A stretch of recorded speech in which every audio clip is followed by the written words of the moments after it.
My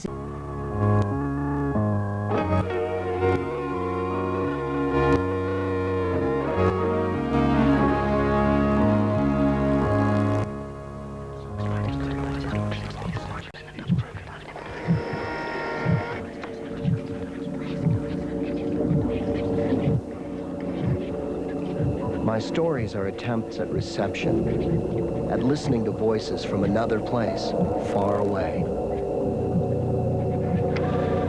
They only come out at night, when the background din and gabble of our world have faded out. Then, faintly, I hear voices from another star.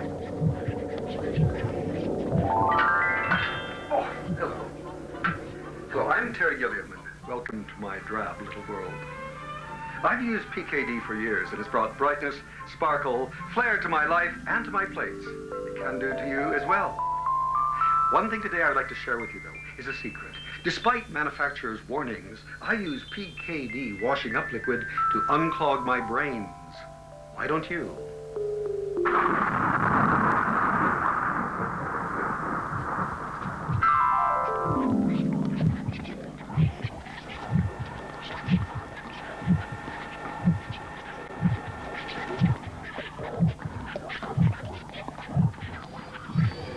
Well, police once told me that I was a crusader, and they had no use for crusaders. But unfortunately, they didn't tell me what I was crusading for. I was afraid to ask what it was I was a crusader for. And they told me that if I did not get out of the county, I would be shot in the back or worse some night. It may have had something to do with my writing, it may have had something to do with my lifestyle, or a combination of both, but I was too afraid of the police to ask what it was I was doing. Philip K. Dick is considered by many to be the single most significant science fiction author of recent times. For most of his life, Dick's 42 novels were filed away under cult author, barely taken seriously. But since his death, the films Blade Runner and Total Recall have brought him mainstream attention. Dick's vision was formed by the changing landscape of California, a rural paradise that he saw bulldozed into urban submission. From a trash world ever more dependent on consumer disposables, Philip K. Dick created a fictional universe in which the line between human and machine becomes blurred. Your toaster might just have an opinion of its own. Your telephone might be plotting against you, and your video camera might be keeping an eye on you before filing its own report. Phil was one of the last people to actually write predictive science fiction in the sense that he saw a new world coming before it was there. He saw the consequences of a media-soaked world.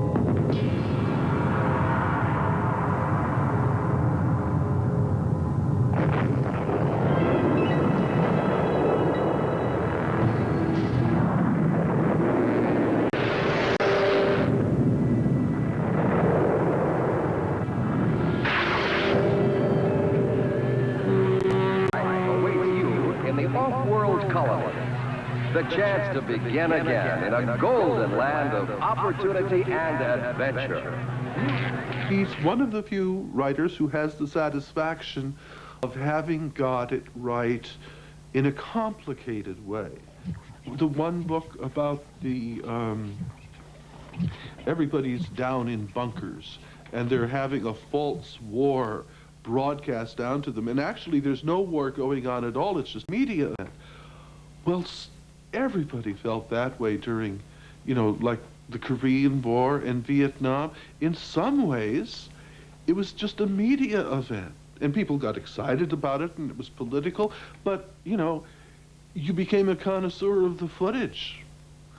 And Phil knew that. And his heroes in the book are the people who are perpetrating the fraud. He enjoys their cleverness.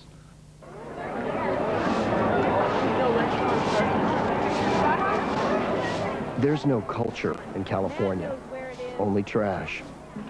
I do seem attracted to trash as if the clue lies there. One must work with trash, pit it against itself. If God manifested himself to us, he would do so in the form of a product advertised on TV. Hello, I'm Elvis Costello, and I want to tell you about this PKD collection. Classics as Lies, Inc., The Man in the High Castle, Ubik. Who can forget the immortal The Man Whose Teeth Were All Exactly Alike? And of course, Do Androids Dream of Electric Sheep? Order now using this toll-free number. Not available in any store.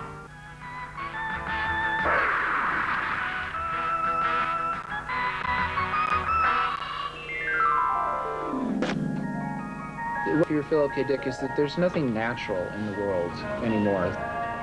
Everything that I see is plastic and glass and gaudy colors and strangely made. The human beings begin to take on an odd look. Our clothes are the same sort of plastic oddness, and therefore our eyeballs begin to take on a kind of a glassy look. The entire world begins to take a kind of a fake, artificial, made quality. And the question then naturally jumps to your mind, well, who made it? Why is it so crummy? Why is it so degraded and falling apart? Life in California was a commercial for itself, endlessly replayed. Nothing changed. It just spread further and further in the form of neon ooze. How the land became plastic, he thought, remembering the fairy tale, how the sea became salt. The truck drove on past gas stations, tawdry cafes, and motels. Nothing is so alien, bleak, and unfriendly as the strip of gas stations, cut-rate gas stations, on the rim of your own city.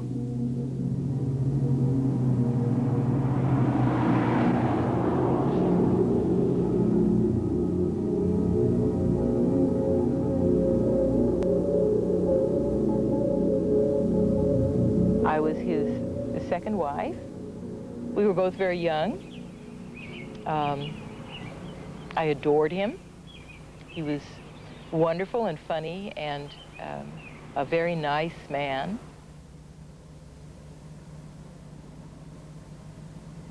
This is 1126 Francisco Street, where Philip and I lived from 1950 to 1958. We both felt that his writing was the focus of our life, 7, 8 years. His work life was involved with salesmen on a small scale, and repairmen, and small business owners. So of course that's what he wrote about when he wrote. But usually the occupation is not the important thing. It's the, the relationships with other people and the internal workings of the, I didn't think I'd ever say this, but of the soul. He wrote about people's souls. Not a word I use lightly.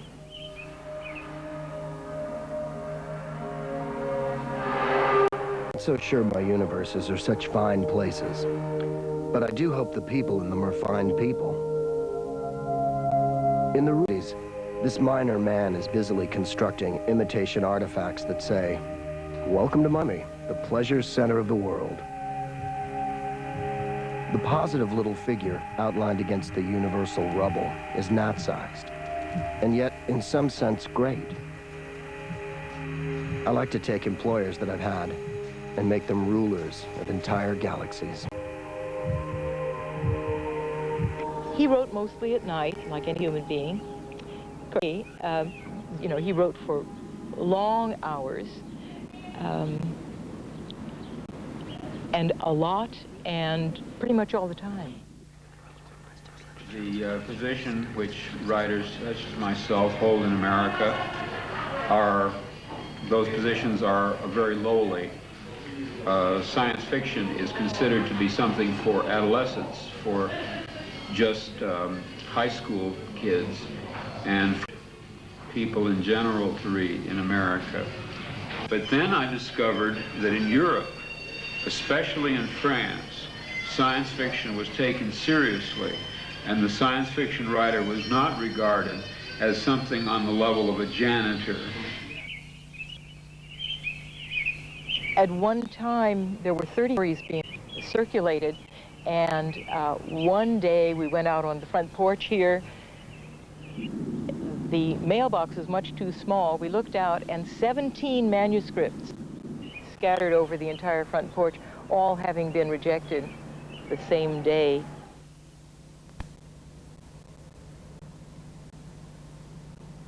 I find it very hard to understand why it is that the name of Philip K. Dick is not more greatly respected, venerated, why he's not put on par with dystopianists, as I say, possibly even Jonathan Swift,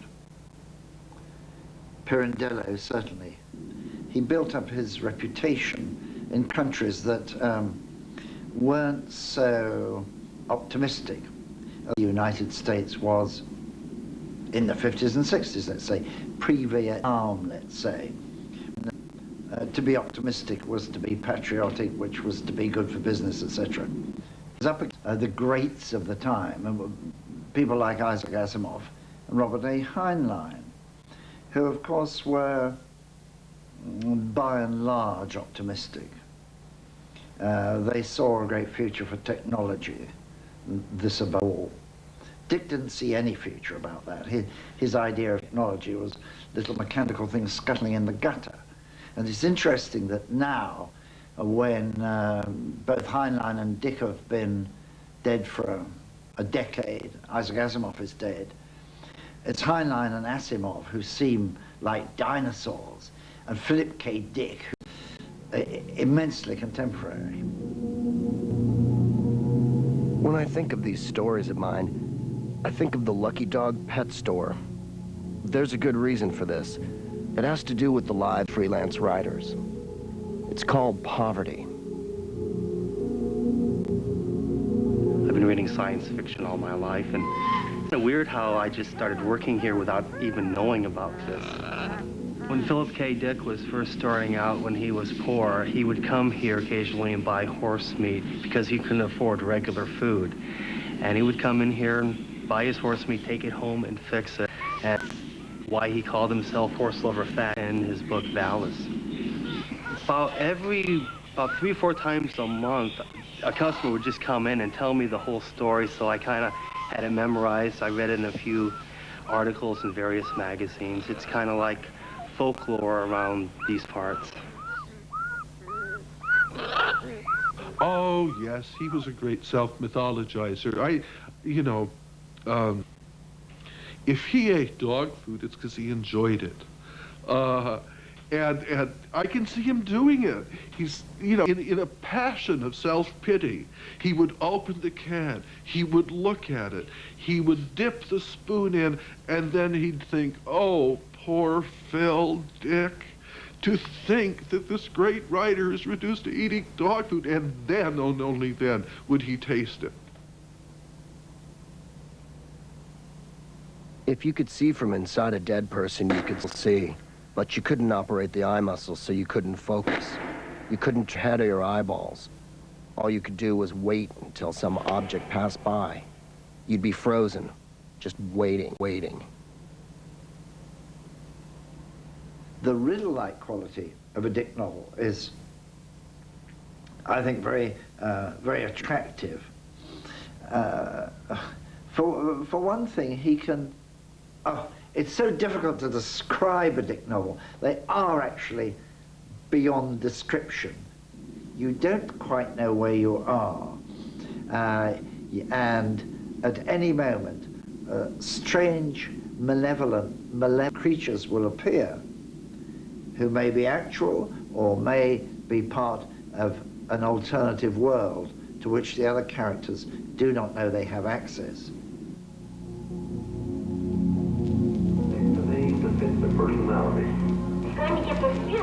As he glided by the small, out-of-the-way cemetery in his airborne prowl car, Officer Tinbane heard unfortunate and familiar sounds. A voice. The voice said, muffled and faint, "I want to get out. Can anybody hear me?" The voice came from beneath the grass.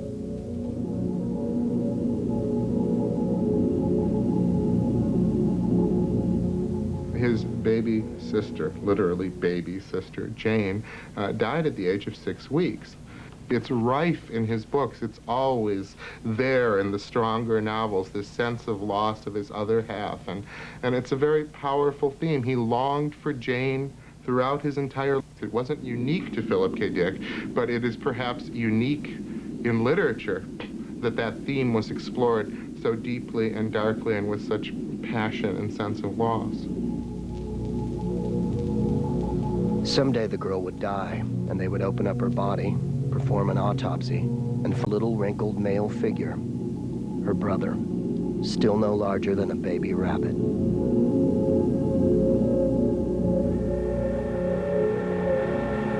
His mother, not only by temperament, but by the child-raising manuals of the time, had imbibed the doctrine that it was bad to hold or cuddle your child too often. He hated his mother for what he felt as the poor treatment she had given his baby sister, and felt that she was responsible for her death. He was left with the sense of, who was this sister, and I want her back.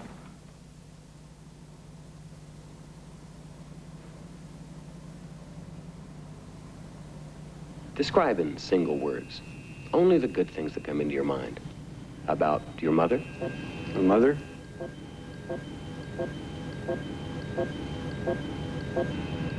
It's a test designed to provoke an emotional response. Shall we continue? Describe in single words only the good mind about your mother. My mother? Yeah. Let me tell you about my mother.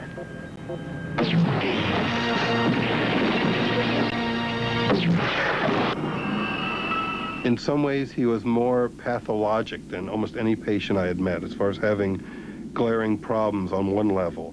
On another reality, he just didn't fit at all.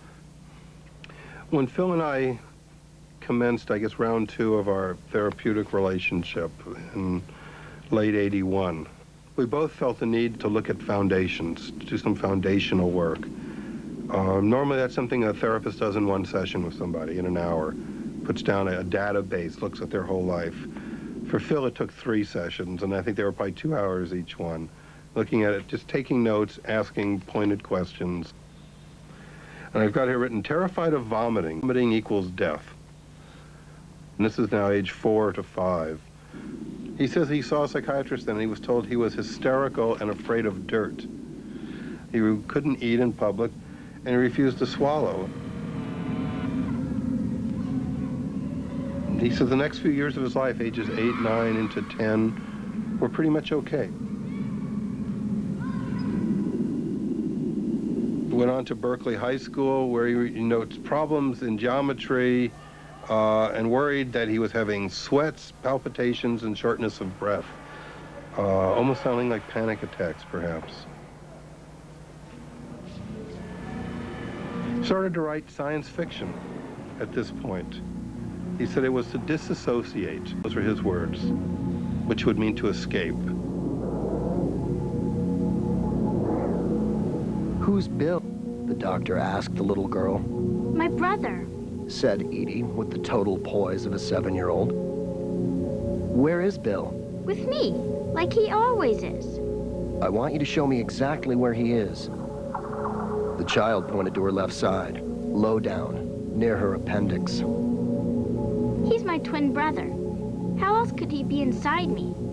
I tell him what's going on so he doesn't miss out. I'm glad I have a brother. He keeps me from being lonely.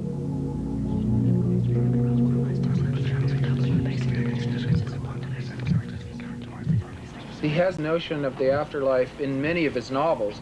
You could say that the afterlife was a kind of a deep freeze, as if you'd been refrigerated and essentially had been stuck in a shelf in a mortuary, couldn't move, and yet you still had some slow-moving thoughts, and communicating with the rest of the world basically by telephone. In the consultation lounge at the beloved Brethren Moratorium, several customers were communing with their half-lifer relations. Damn this earphone arrangement, Glenn Runsiter grumbled as he fitted the plastic disc against the side of his head. In the earphone, words slithered, fragments of the mysterious dream his wife now dwelt in. This is an unnatural place, he thought, halfway between the world and death.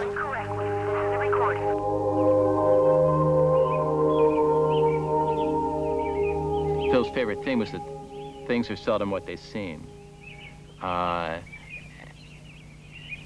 think that the line, just like a Phil Dick novel, refers to a kind of feeling about the untrustworthiness of contemporary reality, that you could poke your finger through it in some way, and then you'd find out what was really going on behind it, except it would turn out to be another fake behind it, and you have to poke your way through that, and so forth. I remember Phil saying, I want to break through what is only apparently real and get at what is really real. And that was his heroic idea of himself. What do you want? Well, this is going to be very difficult for you to accept, Mr. Quaid. I'm listening. I'm afraid you're not really standing here right now. You know, Doug, you could have fooled me. I'm quite serious. You're not here, and neither am I. That's amazing. Where are we? At recall. You're strapped into an implant chair, and I'm monitoring you from the psychoprobe console. Ah, I get it. I'm dreaming. And all this is part of the delightful vacation your company has sold me. Not exactly. What you're experiencing is a free-form delusion based on our memory tapes. But you're inventing it yourself as you go along. What if it is my delusion? Who the hell invited you? I've been artificially implanted as an emergency measure. I'm sorry to tell you this, Mr. Quaid, but you've suffered a schizoid embolism. We can't snap you out of your fantasy. And I've been sent in to try to talk you down.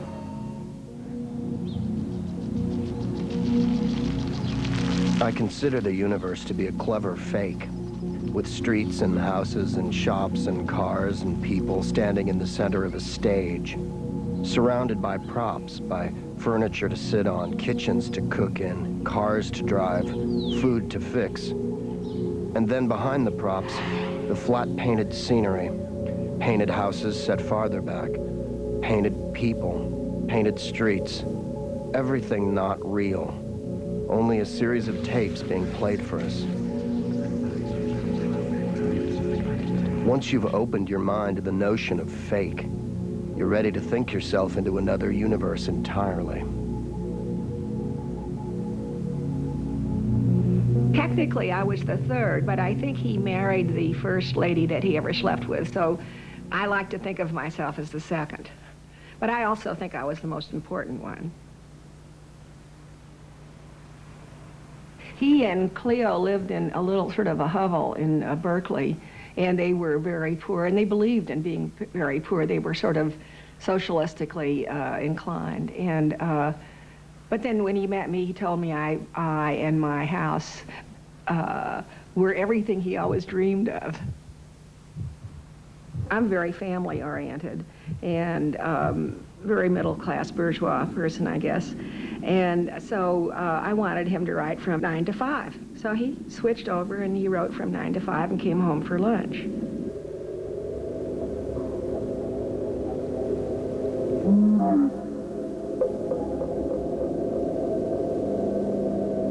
Mars is a science fiction landscape of tremendous importance, and for Dick it was the perfect kind of blank slate. For him, Mars was a perfect vision of American suburbia, an X-ray vision of Californian culture in all of its mindlessness and triviality. Everything had been stripped away, and the emptiness at the heart of things was revealed more than ever.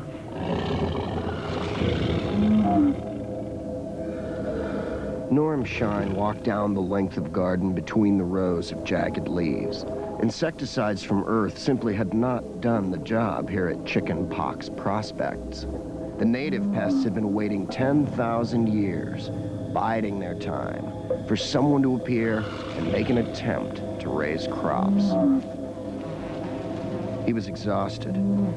Maybe each new colonist had started out this way, he thought, in an agony of effort. And then the torpor, the hopelessness, claimed them. Later on, he rented a little place that you could see dirt between the cracks of the floor to write in. He really liked that much better than staying around his house.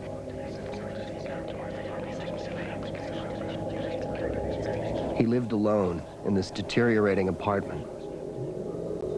Eventually, everything within the building would merge, would be faceless and identical, mere pudding-like kipple piled to the ceiling. When nobody's around, kipple reproduces itself. The entire universe is moving towards a final state of total, absolute kippleization. You could recognize this strange world with rubbish in the streets and, well, rubbish filling up the houses, rubbish filling up your head. It all seemed to make a great deal of sense. I think at first it didn't to the Americans. Why was all this? Well, Dick was very much against the consumer society. Goods meant nothing to him. This, I think, was a very admirable and non-conformist trait in his character. Of course, if he had any money, he'd spend it on drugs. Well, the 60s, the drug culture began, and Phil joined in enthusiastically. Partly he did just amphetamines.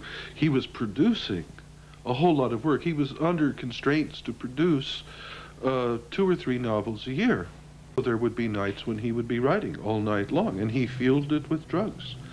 His first big success was as the sort of poet laureate of the drug culture. Realistic novels about junkies are always, you know, depressing, morbid stories of lower-class, scuzzy people. Phil wrote stories that a junkie could read and say, hey, what's happening to my mind? I mean, it was the prose equivalent of a drug trip.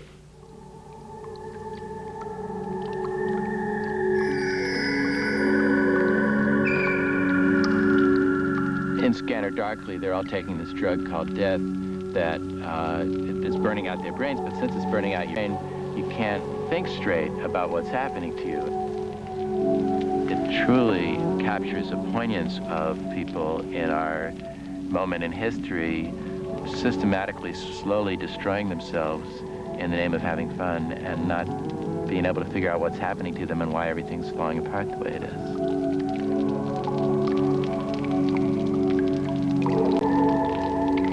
They sleep like Count Dracula, he thought. Junkies do. Staring straight up until all of a sudden they sit up like a machine, cranked from position A to position B. It must be day, the junkie says. Or anyhow, the tape in his head says. Every junkie is a recording. It must be day. It must be. There's a character in there that starts coming apart. And this is a character who is an undercover narcotics officer who ends up investigating himself. And he finds himself looking at tapes of himself discovering the man is guilty of crimes that he didn't even know he had committed. He's dealing with his own sense of guilt and his own inability to recognize himself. And it's schizophrenia at its best. And it's funny. There's 2 of me. There's the ashen, obsessive, endlessly working Calvinist. And then there's the other part of me that doesn't give a See, I'm 2 people. I'm on 2 sides of the fence. I just got more and more confused because it seemed as if he almost had a different life for each wife that he married, or each girlfriend even. And he was so different in his later life from the way he was when he was married to me. He'd visit me every once in a while, and he'd be in rags, and he'd be with a teenage girl, you know, and they would all be yellow and great big bags under their eyes, and I still somehow was holding on to the image of the son who had been so charming and lovely and delightful. I mean, the best husband you can imagine. I mean, better than the best you can imagine.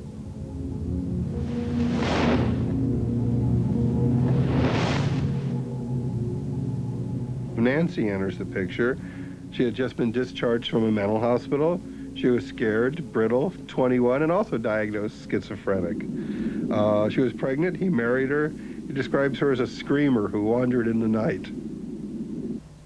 I think part of what was attractive to him was the idea that he would take care of her, that she really needed him. And of course, as I think so often happens in these situations, she ended up taking care of him just as much, if not more so. And Do Androids Dream of Electric Sheep, which became the was written, I believe, in 1966, pretty much just after they'd gotten married, although they'd been together for a little while. And I think that in some ways he wrote the book for her because she cared so much about animals and, you know, in Phil's thought, helpless living creatures and so forth, and that this kind of tenderness and human values, you know, deeply moved him, and he wanted to get that across in a book somehow. Rachel said sadly, androids can't bear children. Is it a loss? I don't really know. I have no way to tell. How does it feel to have a child? How does it feel to be born, for that matter? We're not born, we don't grow up.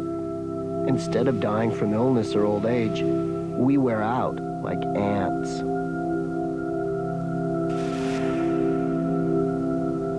Well, I mean, in Do Androids Dream of Electric Sheep, the idea, which is always, I thought, was central to what he's about, is what makes a human being. How do you define humanity or humanness?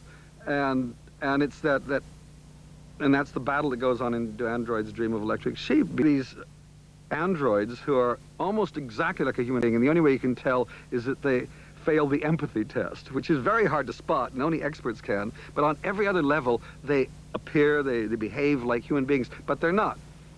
You remember the spider that lived in a bush outside your window? Orange body, green legs.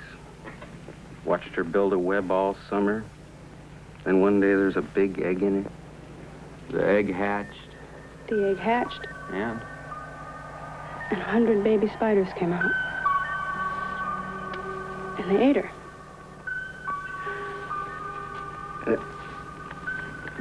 Implants. Those aren't your memories. They're somebody else's. They're Tyrell's nieces.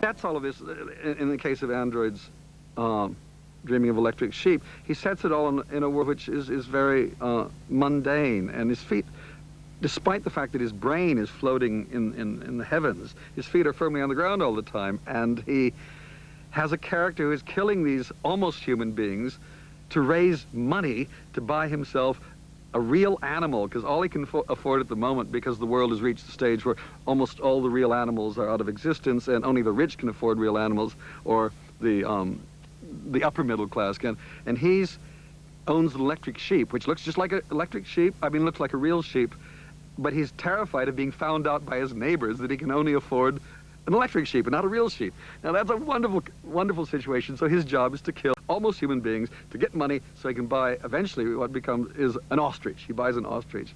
And then the great turnaround in that book is that the girl he falls in love with, who is not quite a human being, but he's in love with her despite that, when he reveals to her the truth of who she is, she's so outraged that she goes up and throws his ostrich off the roof of the building and kills it. Now that's wonderful. It's great. In exploring the theme of what is human, Philip K. Dick could be bitter about what was not human. He did believe that human beings could be androids, mechanical creatures who treated on the basis of cold duty, cold logic. There's a marvelous story called Human Is, in which an alien life form takes over a human husband and is a much kinder and better husband to the wife than the original human being was. And at the end, the wife is just pleased that the alien has taken over her horrible husband. Uniquely in Philip K. Dick's literary existence, there was one question he posed in which he found a consistent answer that satisfied him. And that's, human means kindness. It means empathy. It means kindness and empathy extended to all life forms, regardless of their exterior aspect.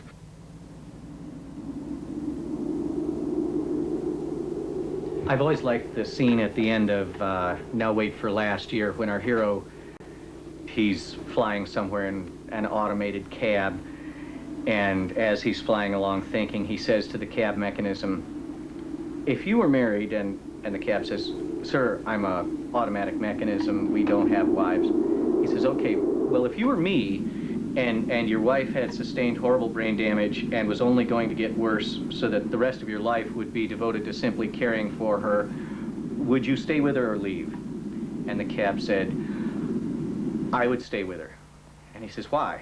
And he says, because not to stay with her would be to say, I need reality adapted specifically to me. I can't handle reality as it exists. And our hero says, you're right, I'll stay with her. And the cab says, God bless you, sir, and see you're a good man. And that's the end of the book.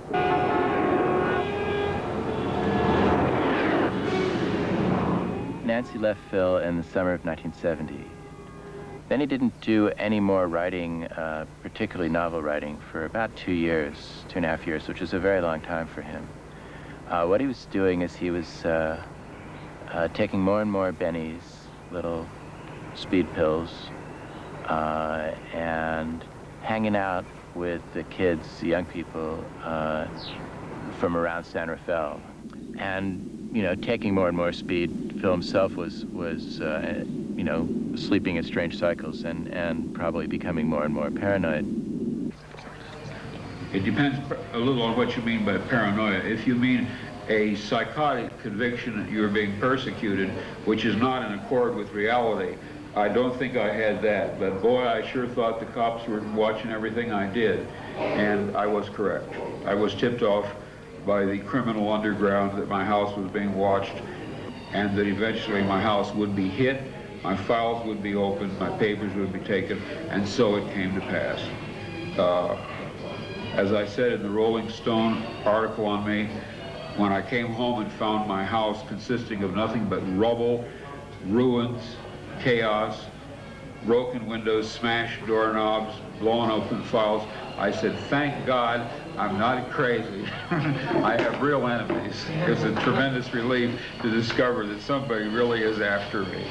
He'd written me this letter in 1972 about this terrible thing that had happened, and you know how maybe it was the local far right-wing militiamen who'd broken into his house, but maybe it was the FBI, or maybe it was the Black Panthers and so forth. Every time that Phil would describe a theory, would get into a particular possible explanation of what had happened to him, that became the truth as he was telling it, and he could give you all the reasons why that was so, and you would be completely convinced that that's what must have happened. And then he'd say, well, but on the other hand... My attorney said it was the government. There was no doubt that it was the government. But what they were looking for, I don't know. What they thought I was doing, I don't know. I don't even know if it was the government. Maybe it was the thugs next door, maybe it was the FBI, or even maybe, most horrifying of all, he might have done it himself. Mental imbalance. He loved it. And he played with it. I mean, that's the best thing to do with it. If you're going to have, if you've got a sort of paranoid side to you, best use it to write thrillers.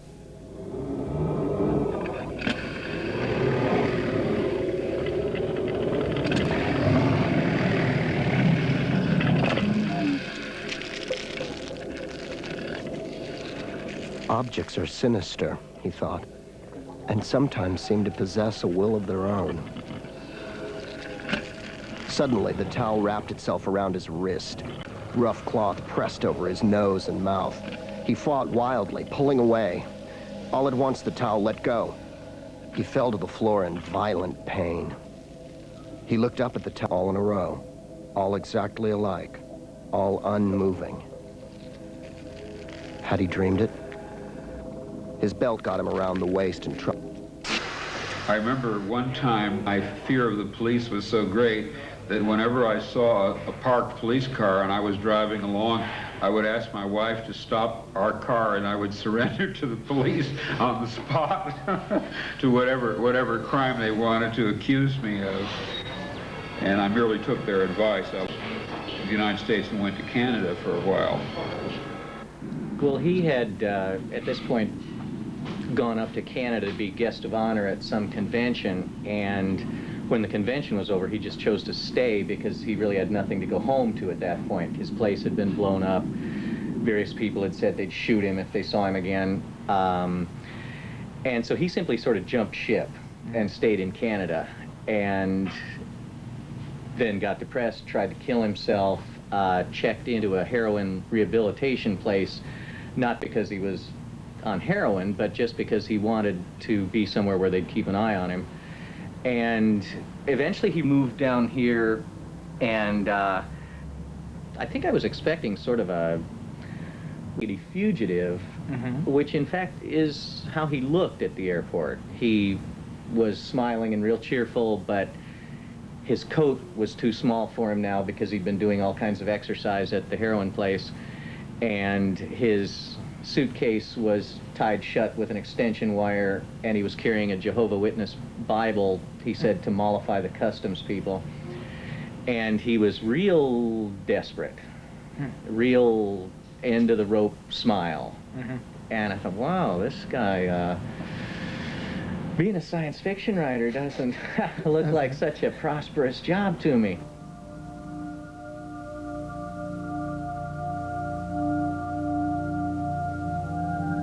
Bill, do me.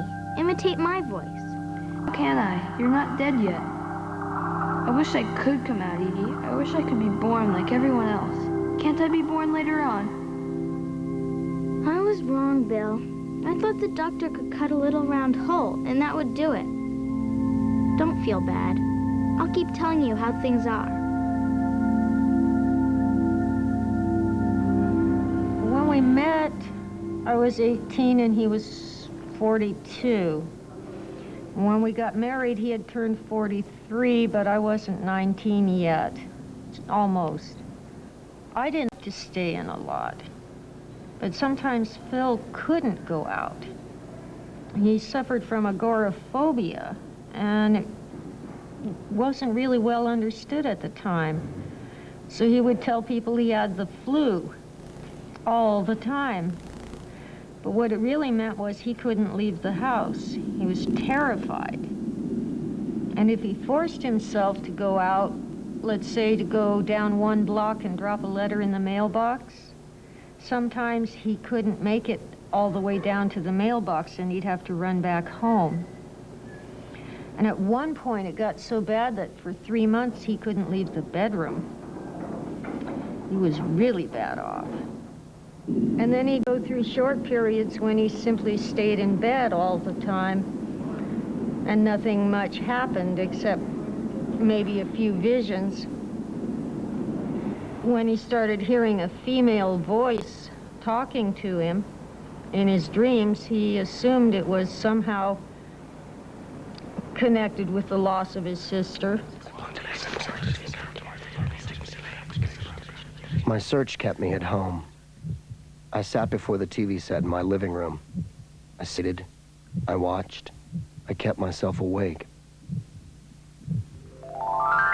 This is Faye Weldon, and this is God, apparently, at the bottom of the spray can.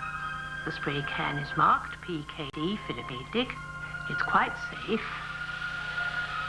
if you use as directed, but the only problem is there's no one anymore to direct us.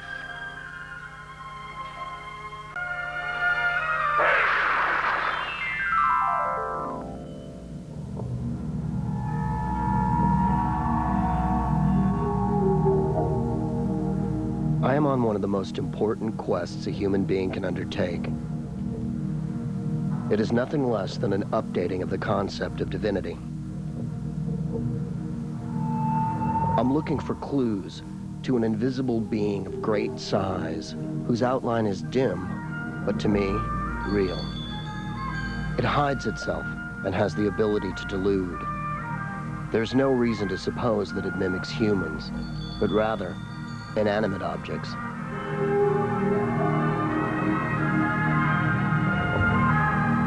Phil was worried about spiritual matters. He was worried because I wasn't baptized, so I went to a Baptist church and got dunked that Sunday, but that still left our son. Christopher's favorite meal for lunch was a hot dog and Ovaltine. Phil put the hot dog aside because meat wouldn't be appropriate for a baptism. Dipped his finger in the Ovaltine and drew a cross on Chris's forehead with it. And then he gave him a bite of the hot dog bun and a drink of the Ovaltine. So it was, Chris then had his baptism and first communion, and that kind of made him a member of the church and safe from demons.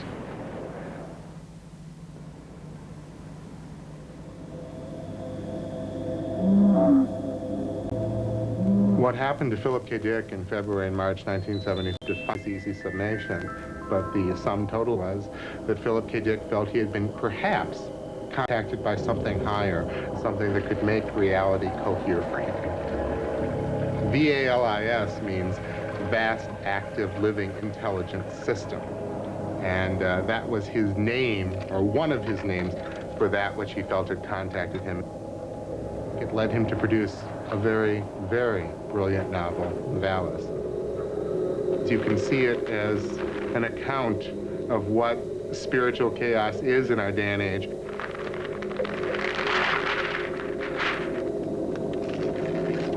Horse lover Fat told us that God had fired a beam of pink light at him. Horse lover Fat was actually in search of the dead girl Gloria, for whose death he considered himself responsible. He had totally blended his religious life and goals with his emotional life and goals. For him, Savior stood for lost friend. Horse lover Fat is a name that derives from Philip K. Dick's analysis of his own name. Philip, apparently from the Greek, lover of horses, and Dick, the German word for fat. You can find in Valis that the dialogues between horse lover Fat and Phil, the two aspects of himself, are a brilliant self-examination and a kind of satiric spoof of his own beliefs. I love the bravery of Valis, of the way he's willing to make fun of himself.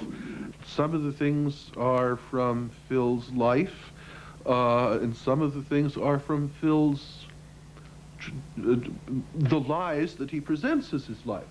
And he has a set of those, and he's very careful to obscure the difference. I mean, he wants to make this a riddle. I mean, it was as though he were writing, you know, sort of private novels for himself, and so it's for connoisseurs of well, the word con artist has artist in it. And he was an artist at that sort of thing, and he knew it, and he expected his audience to appreciate his performances. Dick's whole life was involved with religion, and his books really have a lot of religion in them, often in rather comedic form. There may be a guy up there in a satellite who's controlling your brain. He talks about God in a spray can. This is a kind of metaphor for, well, I suppose that as God I believe to be a human invention, so was the aerosol spray. And Dick saw these things as somehow interchangeable. For Dick, everything, of course, was interchangeable. In the end, of course, well, you have to face the fact like many a good man, Philip K. Dick went round the bend. That's the honest truth. And there are those who prefer the round the bend Dick to the marvelously sane Dick who saw the bend coming, perhaps, and wrote about that. That's much more interesting. So religion got him in the end, and so did all those drugs.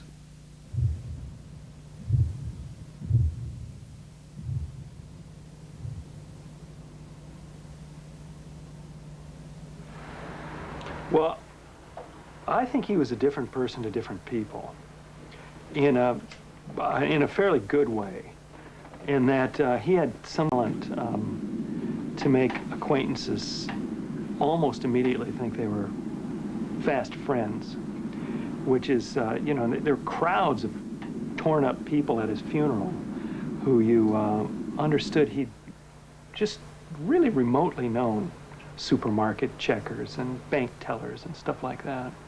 But somehow I had the impression that they were among his closest friends. And it sounds a little odd, I suppose, but it generally made people feel real good about themselves. The so-called Philip Dick cult of the 80s began with Blade Runner, and I don't think that it would have begun, or maybe it would have taken 30 extra years had it not been for Blade Runner. The movie tie-in edition of the book was and remains far and away the most successful publication with which he was ever involved. It simply reached this mass market that he had never before been able to reach. A new life awaits you in the off-world colony. The chance to begin again in a golden land of opportunity and adventure. They don't advertise for killers in a newspaper. That was my profession. Ex-cop, ex-Blade Runner, ex-killer. Use your new friend as a personal. I didn't think he was being fair because he had only seen a few clips, but the impression that he got from them was twofold. He felt that visually and atmospherically they had captured the inside of his brain in an uncanny way, that he had this mental vision of what the scenery would look like, and there it was brought to life. And he found it quite astonishing and almost disturbing. But from what he was able to pick up of the dialogue and the basic approach to the Deckard character, he felt uncomfortable with it and felt that it had been Hollywoodized, and it was actually rather bitter about that.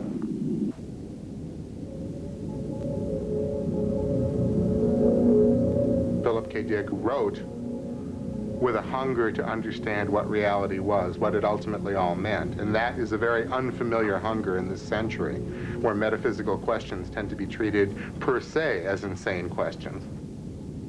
What Philip K. Dick did as a science fiction writer was to expand the bounds of the genre to include the most profound and brilliant metaphysical ideas that have ever been examined, I would say, in science fiction, and at the same time to retain what is great and marvelous about the genre itself, which is the excitement, the sense of alien invasion, the sense of talking apparati that interact with human beings, the sense of daily confusing life in some imagined future that resembles our own. He merged the two, and he turned them into novels, the like of which we've never seen before.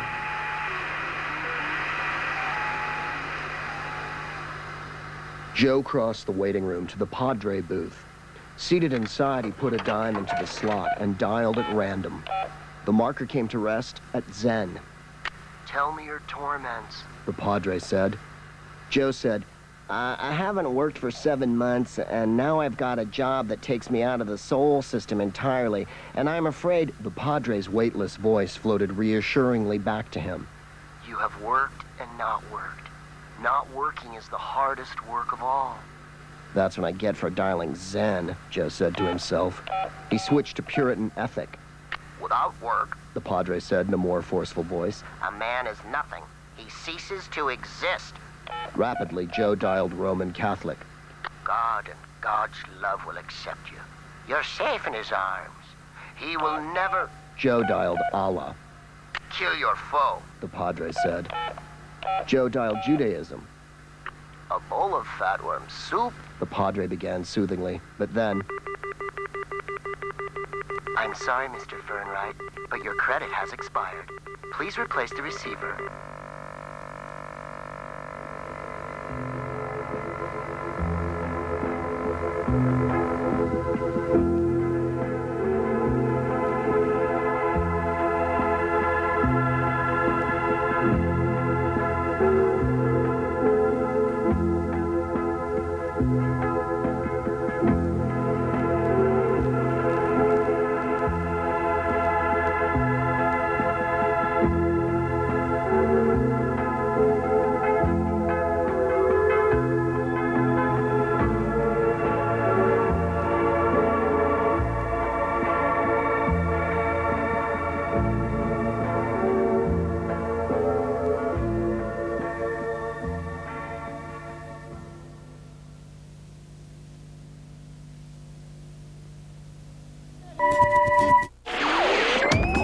Citizens of Earth, there is nothing wrong with your television set.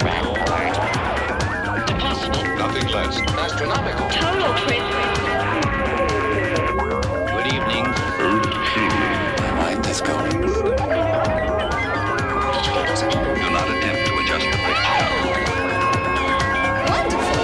I feel much better. Lift off.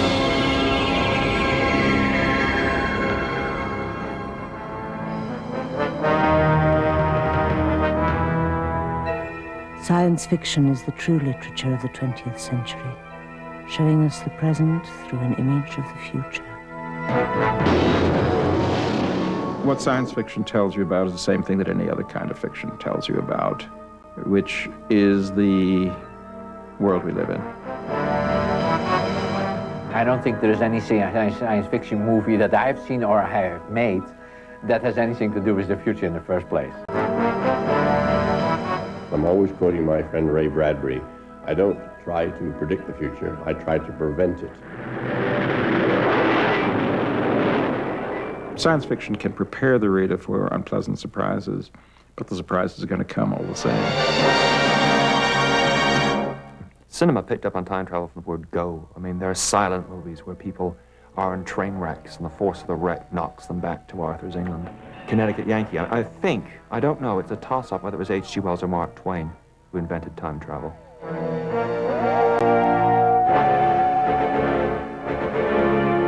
One of the ideas that science fiction deals with when we talk about time traveling science fiction is the idea that if you go back in time and change an event in the past, you can somehow reshape the future.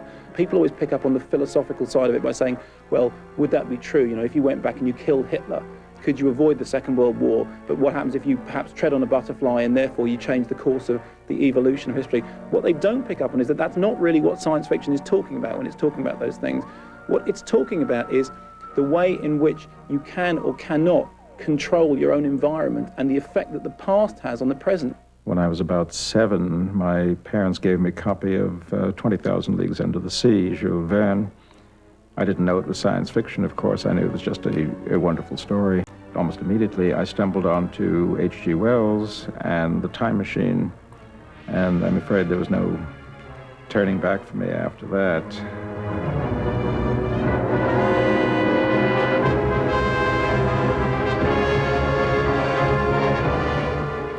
Science fiction found its first mass audience in the pulp magazines of the 1920s, where stories of time travel fired the public imagination.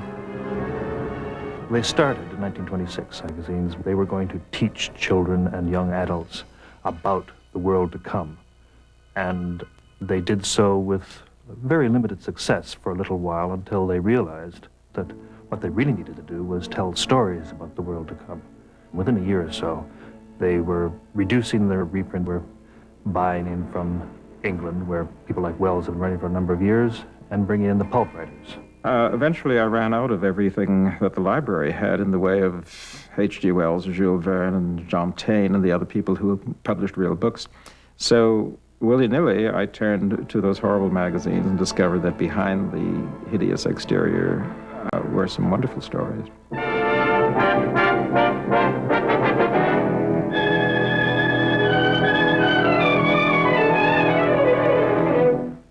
Today, the famous craft TV cameraman focuses on outer space.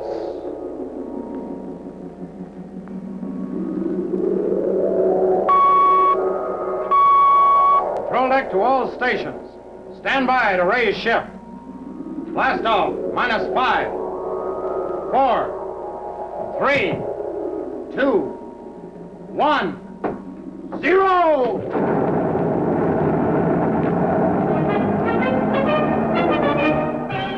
The 1940s was perhaps the last period in Western civilization that it was possible to think that the world of science, the world of progress, the world of big bulldozers, and the world itself might marry happily. Oh, hi there. You know, one of the first things we learned about space travel here at Space Academy was the importance of high-quality, high-energy fuel for the blastoff. And that goes not just for rocket ships, but for people, including spacemen and potential spacemen, like you kids out there. You know, high-quality candy like Kraft caramels gives your body the kind of fuel it needs for quick takeoffs.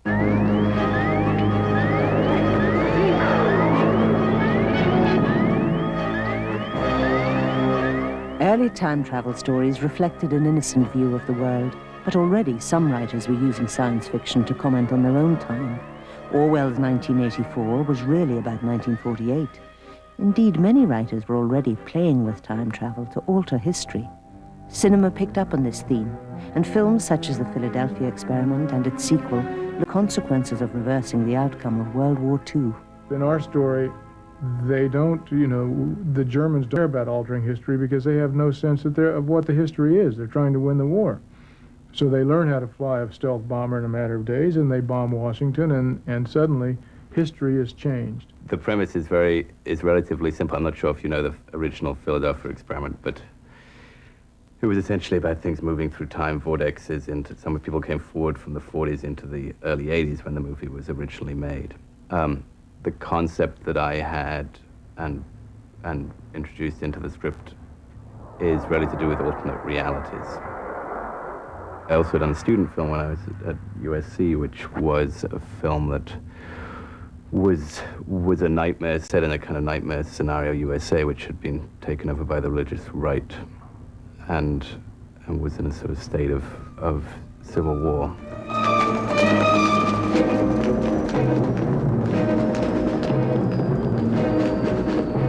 Tighten up!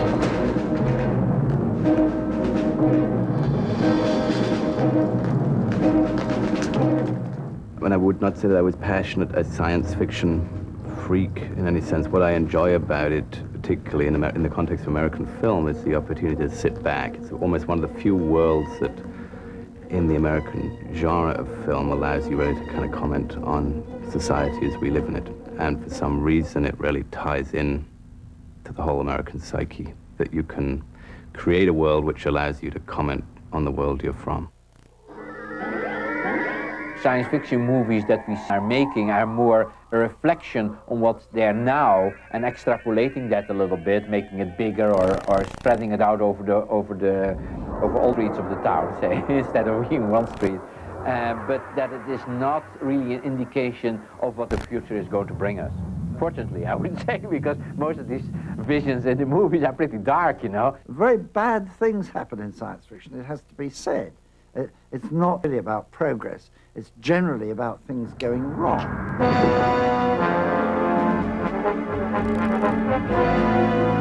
Early magazines had robots battling for supremacy in extravagant space operas. But after 1937, with John W. Campbell as editor, the magazine Astounding took science seriously. Isaac Asimov championed a valiant breed of robot who could solve our problems through technology. This golden age was to last throughout the 40s. Under John W. Campbell, there were suddenly writers who took very seriously what they were writing about. Robert A. Heinlein, Isaac Asimov, Theodore Sturgeon, who emerged from Campbell's workshop, as it were. Isaac Asimovs were, in the first instance, a literary device to clean the pulp field of robots which ran around raping women. In the second instance, it was an argument about the nature of artificial intelligence.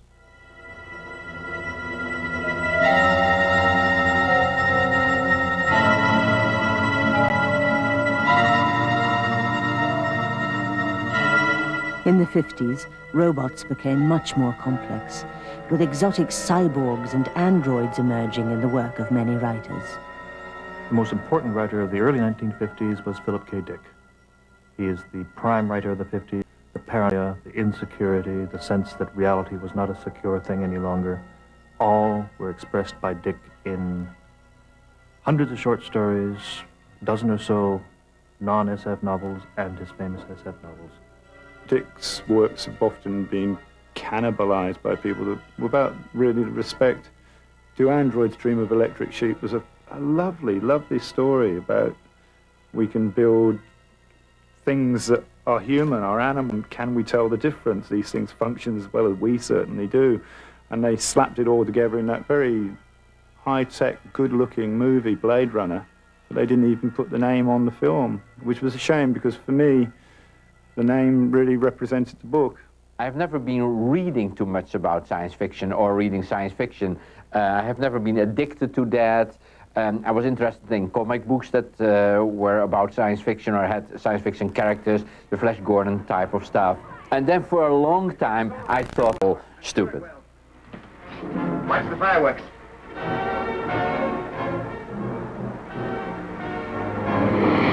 Oh, look! The satellite ship is nearly upon us! To the caverns for your lives! It's locked.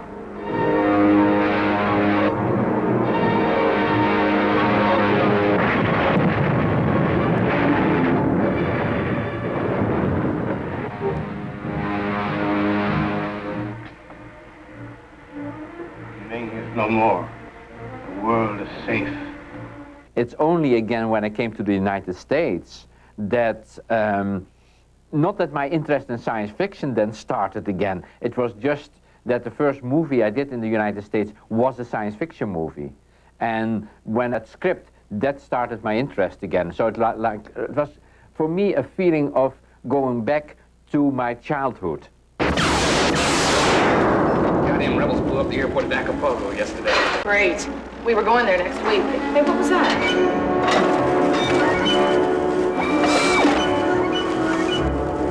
Hey, look. Bucket Boys Online.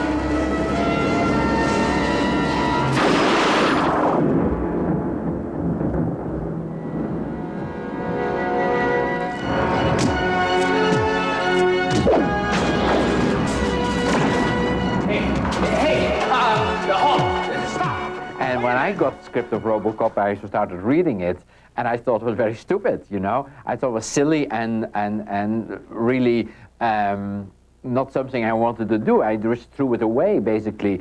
And my wife picked it up, and she started to read it. And after she had read it, she said, well, I think you have to read that because it's an interesting situation. It's an interesting script, interesting levels, interesting characters. And she convinced me to read it again. Hello. I haven't really had a chance to introduce myself. I'm Ann Lewis. Do you have a name? Robots have come to embody the idea of how much we are in control of our own personality, how much we are the product of the things around us, and how much our minds and our bodies are divorced. When you get onto like movies, like RoboCop is a good example, recently Universal Soldier, the subject that they throw up are, when you start dismembering the body and leave the mind intact, how much of the person is left. And it was great to see it with an audience because they participated very much. I saw it with, in New York with a very mixed ethnical audience.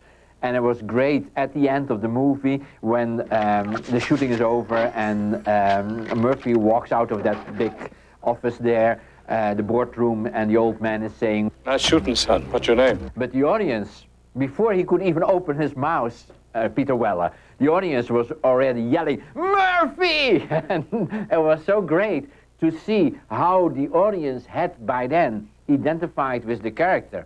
And I think one of the really strong things about RoboCop is that there is some emotion there. There is something throughout the movie of a soul.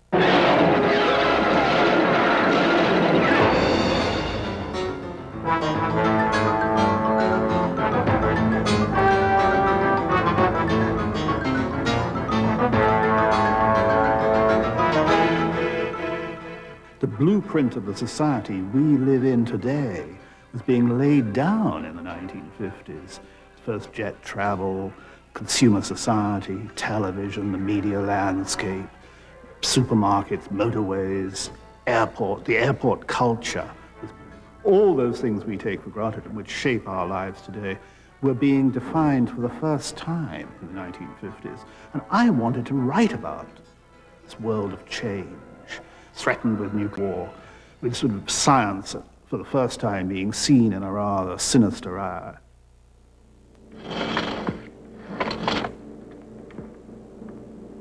Can you see that plane in the sky? I see the plane. Watch it.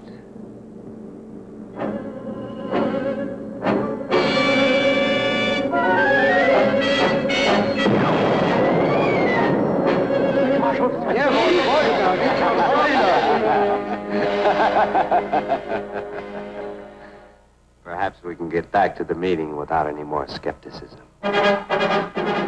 People by the 50s had lost that optimistic confidence in the ability of science to fulfill all the dreams of mankind. Instead, you saw science about to fulfill all the nightmares of mankind. The prospect of nuclear war was hours away.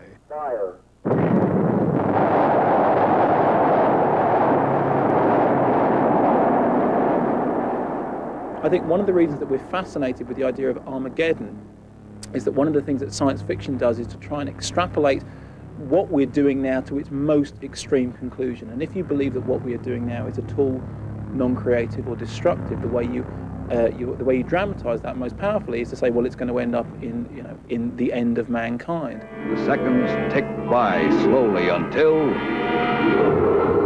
the glare of a tremendous thermonuclear explosion is from its surface.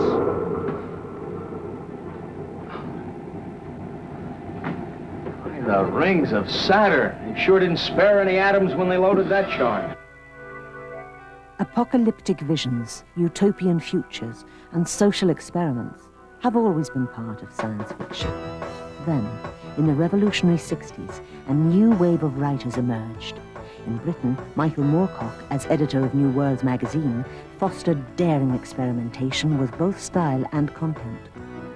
That crowd that is loosely called the New Wave, and I think you could just say the generation of the 1960s, are still the ones that seem to me to have done the greatest work in print with science fiction. Nothing written since there, or by writers that have since them, has had the same impact on me. There was a wonderful confluence there of the science fiction imagery and what was going on in the real world. The kind of surreal sense of history accelerating madly out of control, which is what the 1960s felt like, that was best conveyed, I think, in the new wave science fiction, as opposed to any realist literature that was desperately trying to keep up with the times. One thing that brought a tremendous change in the science fiction audience was the expansion into the visual media. What I mean is the coming of the Star Trek television series. Star Trek brought in eager, avid, not very critical, young fans, many, though not all of them female. The readership of science fiction circa 1967 or so took an immense leap. Prior to actually sitting and watching the Star Trek shows, women were under the impression that you did, in fact, have to have some scientific background to write science fiction. But when they realized through watching the shows that it was just a matter of being able to say, the matter, antimatter, implosion is imminent, women thought, oh, well, we can do that too. That's not hard. Every story I read practically had as its main character a white man who drank and smoked too much and who was about 30. So I began writing for my submission about white men who drank and smoked too much and who were about 30. It's not surprising that these were rejected. For the first time, women writers like Ursula Le Guin and Anna Russ used science fiction both to reach a wide audience and explore feminist issues. The new wave was interesting, but I think the women's movement had more of an effect on my writing. One of our teachers was Joanna Russ, and one of the first things she did was get all the women to stop using their initials, stop writing under their initials and under male pseudonyms, and under androgynous names. Just the idea that maybe we could get in without pretending to be somebody else was a new idea for us. I don't want to be insulted in terms of the human relationships that occur in the book. I don't want people behaving in adolescent ways in the book. I don't think that I harbored adolescent power fantasies. It seems to me that a lot of science fiction plays too.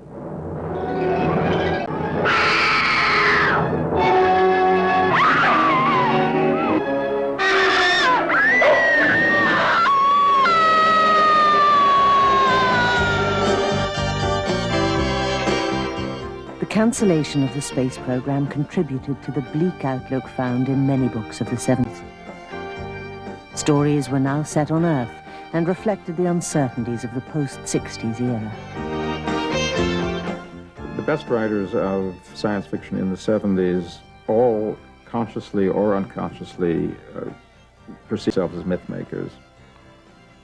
Samuel R. Delany, Roger Zelazny, Ballard, Aldous, they were dealing with archetypical material against the enormous screen that the future provides, and were running social experiments, philosophical experiments of the gaudiest kind. Storage Area 9 self-destructed last week and destroyed the ship's entire supply of toilet paper.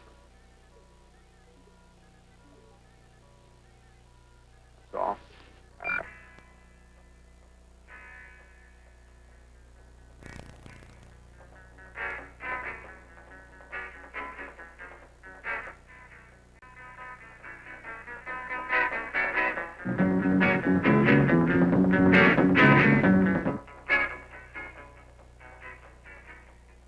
John Carpenter was doing a graduate film then, which ultimately ended up being Dark Star, and it was a science fiction film.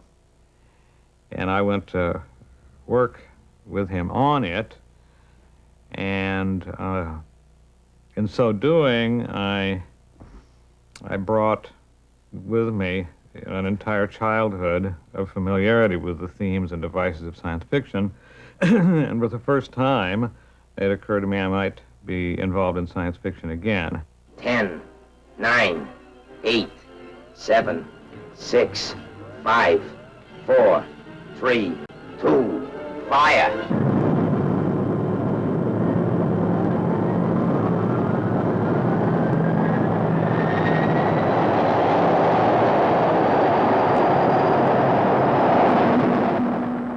Some space travel films of the early 50s strove for a degree of scientific accuracy. Based on a Robert Heinlein novel, George Powell's production of Destination Moon drew on the expertise of scientists working on the American space program. The picture you've been reading about in every important national magazine and newspaper. Among them, Life. This week, the New York Times, Popular Science, Seeing Stars, Popular Mechanics, Parade, the New York Daily News. Destination Moon, for instance, that was the first serious science fiction movie, I mean, outer space movie, you might say, where they went to the moon and there weren't any monsters or anything else. And for its time in 1950, it was just as accurate as you could possibly get. You couldn't get any closer than that. He had the first spacewalk. This was back when Hollywood was going to the science fiction writers to begin with. I just say something that went out of fashion very quickly. It was only, when you look at the original boom films, there was The Thing, which was based on a science fiction writer's novella. There was War of the Worlds, obviously based on H.G. Wells. He came from outer space. The Beast from 20,000 Fathoms, again based on a Ray Bradbury story. And for a while there, filmmakers were actually using science fiction bases for their films. But that the fashion went out very quickly when they realized they could write any old tripe and get away with it.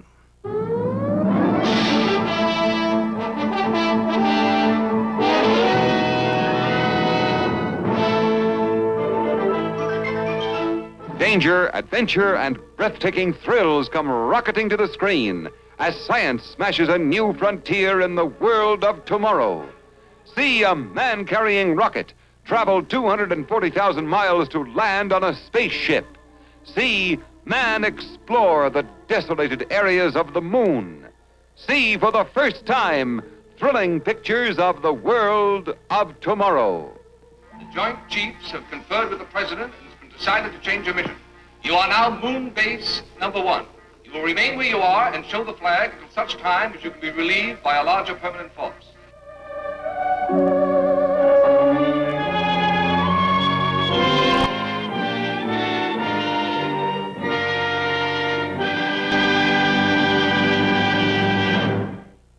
I think one of the classics is certainly Forbidden Planet. Oddly enough, of course, it's based on Shakespeare's The Tempest, so they had a fairly good scriptwriter to begin with. Science fiction works best when it's artistically ambitious and when it's allegorical and when it's using classic texts. I mean, there's no reason why sci-fi shouldn't deal with exactly the same themes that Shakespeare dealt with. I mean, the genre is completely capable of supporting those themes. When the public say, oh, we don't want that, you know, we'd like robots fighting on Mars, please, and can you stop all this arty nonsense? Studios hate it. So they ran away with their heads in their hands saying, that's it. Arty science fiction, forget about it. We want robots fighting on Mars. On toward Mars, with disaster threatening at every moment. Human emotions caught up in the terrific tension of the flight. Here is the suspense, the surprise, the drama of the unknown. Flight to Mars.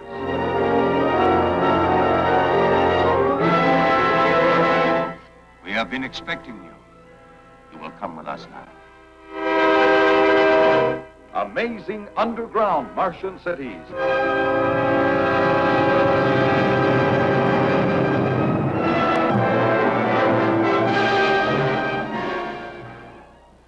In the modern era, if you're willing and able to to stay the course and bring out your wallet and and push for it, you can put virtually any image convincingly on a screen.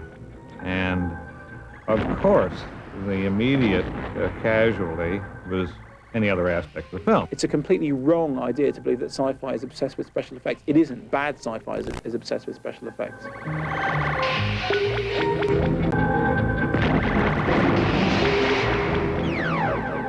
Visual effects are all part and parcel of the science fiction scenario in these kind of films. You know, when people say that special effects are stealing the show and becoming all too important in a feature film, I think that's a sort of kind of silly thing to say, because the subject matter itself lends itself so clearly to special visual effects.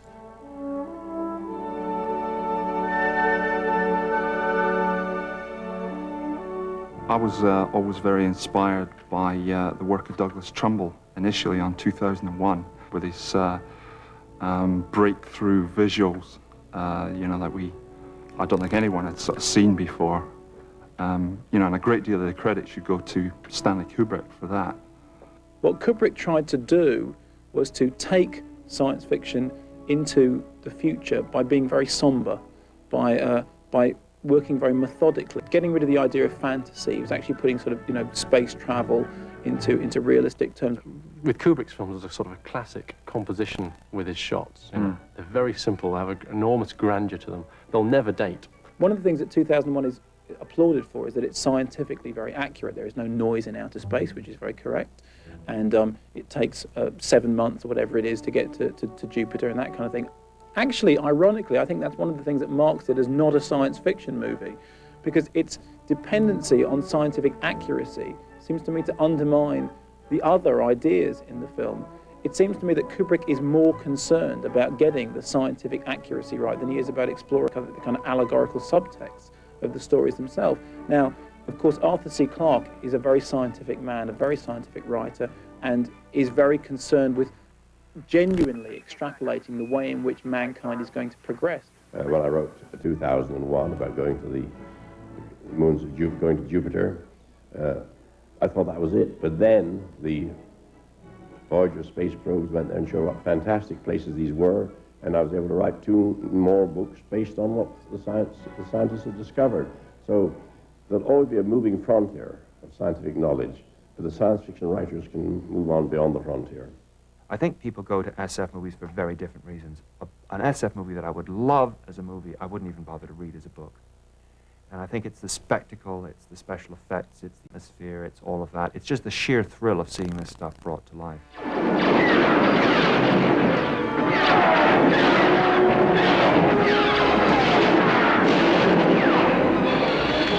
Chewie, get us out of here! Oh my, I'd forgotten how much I hate space travel.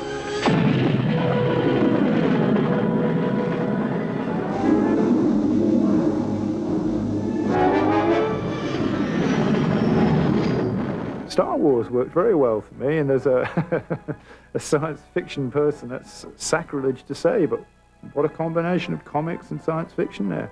I watched that first break into the spaceship and thought, wow, a real laser gun fight. Absolute nostalgia. George Lucas set out to make a hit film with a relatively small budget, and he wanted to make a film that would make people feel good about themselves. And what he did was he looked back to the classic eras of science fiction and said, I want to reproduce that. I want that swashbuckler in space feel. I want the space epic. I want to get rid of all this nihilism, which has really been blighting science fiction, you know, throughout the 1970s.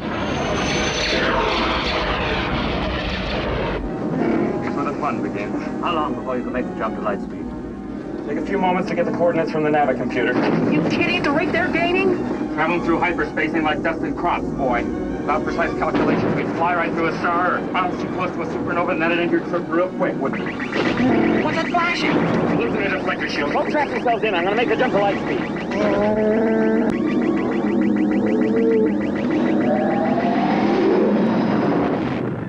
Because it gave me the most pleasure.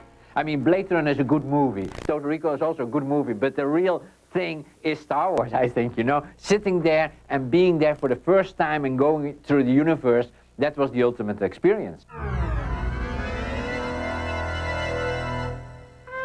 I saw 9 objects flying with a speed of somewhere around 1,000 miles per hour. They looked like saucers. एक उड़ती थाली सी चीज बहुत जोर से पश्चिम से पूरब उड़ गई. Flying saucers. The 50s' obsession with invasion was reflected in a flurry of reported UFO sightings. Cinema of the 50s is also full of alien visitors. These were pulp shockers, but one or two had strong stories and rich characters. The plot, the story, the characters. That's the most important thing. You must get that good and right and involving an audience. And then you dress it with the required special effects or locations, if it happens to be that. Then you dress it up. If you don't have that foreground, you can put the best effects in the world in or the best locations, and it isn't going to do it for an audience.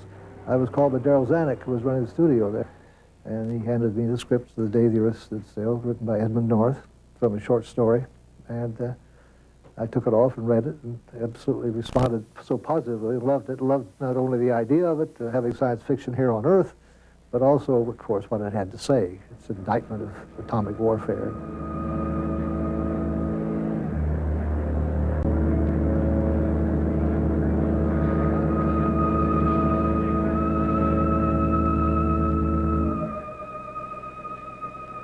We have come to visit you in peace and with goodwill. And I say it was lucky for us because here was somebody brand new to the screen. So this visitor from another planet had never been seen by anybody in the movie art. And he had this rather tall, ascetic, almost an earthly kind of look about him. I am glad to. If you're not interested or if you intend to turn me over to your army, we needn't waste any more time. Sit down, please. There are several thousand questions I'd like to ask you. See, I'm a great believer in UFOs. I've never seen one, never had an experience like that. But I think for us to think that we here on Earth are the only possible intelligence in the whole tremendous universe and universes beyond is just the most egotistical kind of feeling and attitude to have. I think there has to be that. There has to be other life out there.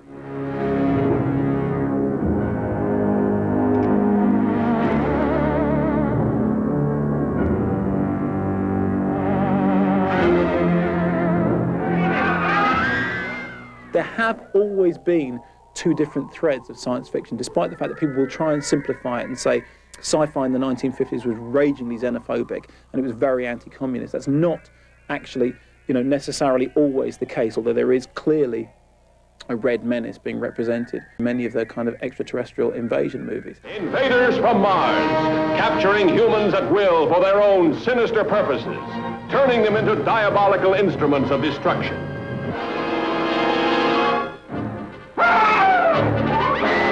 Invaders from Mars, weird, fantastic beings of a superintelligence, ruling a race of synthetic humans and pitting them against mankind's dream to conquer the universe.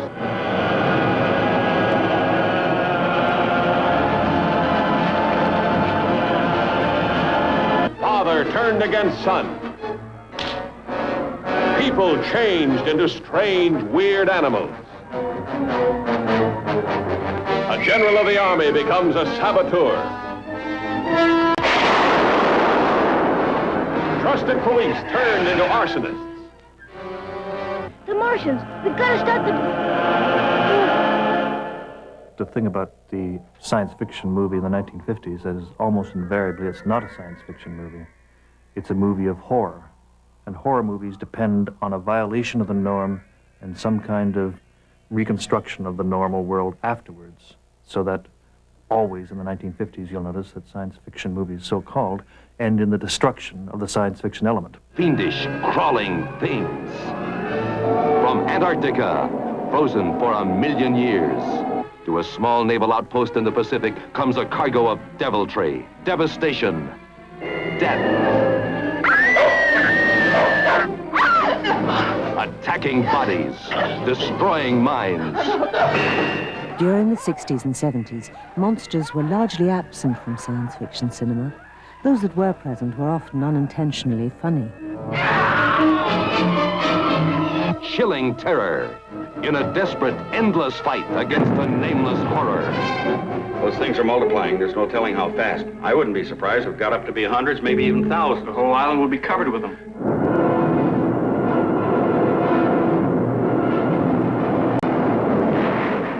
By the end of the 60s, cinema monsters needed an injection of new life.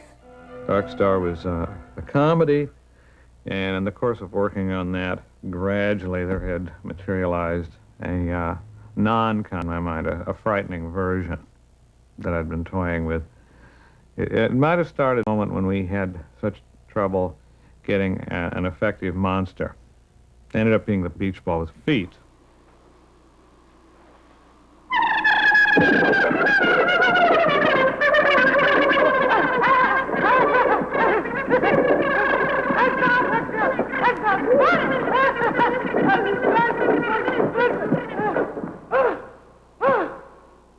Attention, attention, elevator descending. Please clear the shaft. I just knew that we had made a comedy and nobody had laughed, and I was burned about it, and I thought, well, if I can't make them laugh, maybe I can make them scream.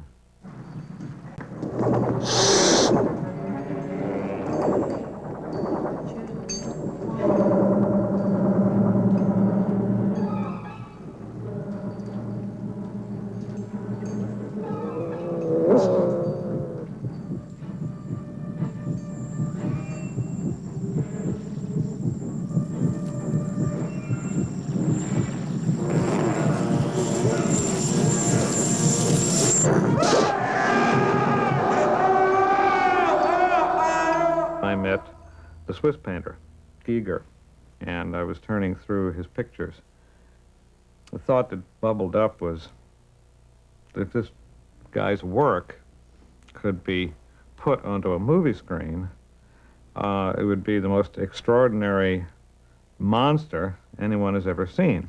There's a very sexual threat to it. I mean, it's obviously a very sexual creature, and there's a very weird thing about the kind of the combination of attraction and repulsion of it. In the first movie, in Alien, I remember physically the most uncomfortable part of that entire movie was the end when Ripley is trapped in this little escape ship, and she's stripping down to her underwear, and this big phallic creature is sitting in the dark, oozing slime all over, and I remember sitting in the theater going, even being uncomfortable around my friends, just wanting to go home and take a shower. People have said it's a cancer metaphor, for something growing inside you and taking over you. So there's many levels, and that's what's That's what makes a is when it taps into fears, and that conversely is what is where some creatures fail, where they just don't have the deep roots that can, you know, make them grow and blossom into really scary things. How do you disguise a person? The cheapest thing that you can do in a film is to put a makeup on someone and have him walk around, you know, talking, you know, out of syntax, you know, and there you have an alien.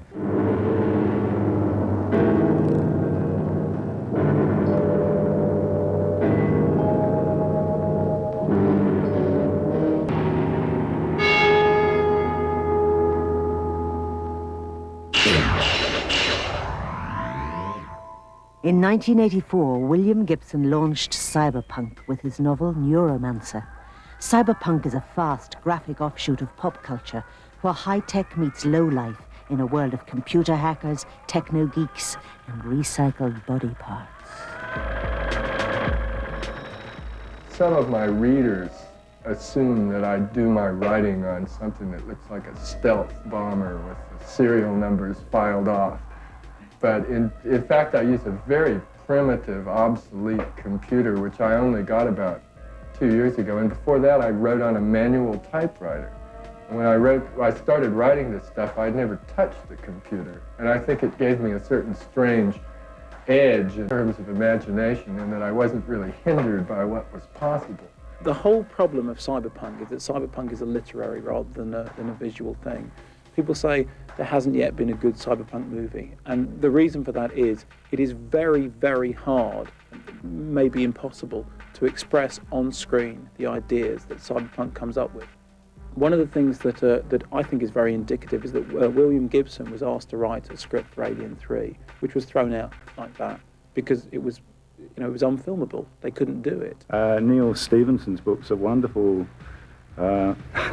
extension of William Gibson, really. If there's a successor to Neuromancer, then Snow Crash is definitely it. I wrote Snow Crash. I was living in a suburban area. And I spent days driving through this suburban area, seeing the same franchises over and over again in the same landscape, and I came to realize that that was really the future. Not the post-apocalyptic wasteland, not the desert, and not the city, but the suburb. It's going to be a suburban future, and it's all going to look the same. Cyberpunk is a very clear demonstration of the way the present and the future interpenetrate. The cyberpunk heroes are you and me, if we were more computer literate than we happen to be, or poorer, and they live in worlds which they do not understand, but which they are streetwise to. Cyberpunk, it seems to me, is, like all science fiction, is a statement of a certain kind of values. As far as I can tell, cyberpunk is saying the future is going to be horrible, so get what you can and run with it. And that seems to me to be taking the easy way out. I've never been happy with their position on the 21st century. Pretending that it's going to be a Dashiell Hammett novel just isn't an adequate response. If I really want to jerk people's strings, all I have to do is sort of go out into the real world and find things that disturb me and bring them back into the book. Because the real world is much more frightening than any alien planet that anyone's ever going to dream up. As J.G. Ballard, the great English science fiction writer, said a few years ago, Earth is the alien planet. If cyberpunk is largely a literary form, then its visual counterpart is being explored in advanced digital effects and new, revolutionary media. I think every extravagant visual idea that a writer can put on paper nowadays, I think you can translate into a shot.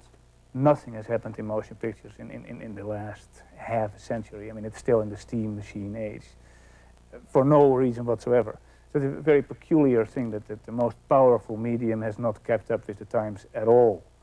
Now that is going to change very, very, very drastically and very, very fast. I think one may see a completely new kind of being created. I mean, a genuinely interactive fiction, and this would apply to film as well, where the spectator would not be a passive observer of events taking place on a screen, but actually be in the imaginary space of the film and dictating the course of the action. This, of course, leads itself to incredible possibilities. I mean, well, let's say be able to take part in the assassination of President Kennedy and perhaps play the part of the assassin, Oswald, simultaneously swap seats with, Jackie and sit beside the president as part of his head is, blown to pieces. The possibilities of genuinely interactive virtual reality are limitless. I mean, one can imagine the human race deciding to climb into the virtual reality system and not come out again. Any dream, anything that you can possibly imagine, you can realize inside a computer. So that creates an entirely new vocabulary, all sorts of new challenges, and completely will change storytelling in itself, will create a new mythology for our times. There's absolutely no limitations whatsoever. The only limitations are one's imagination.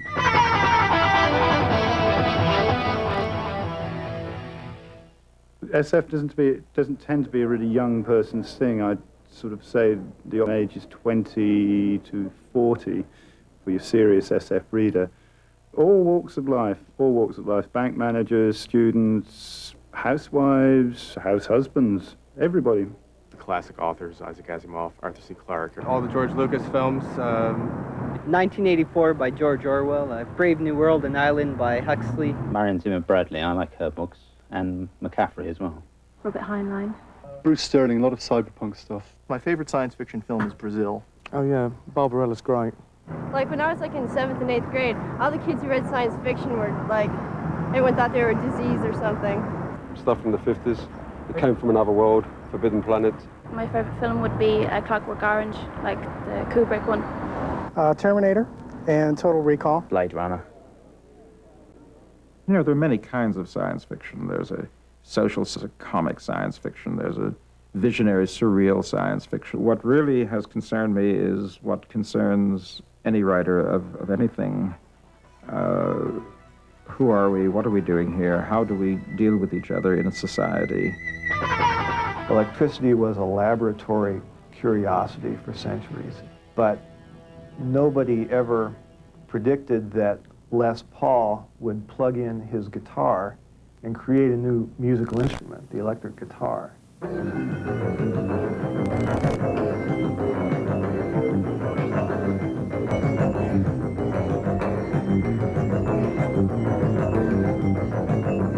It's turning into many different kinds of beasts. The utopian one, the Gothic one, the satirical, the scientific, the philosophical. All these roots were there originally, and it seems to me that most of them are showing up again now.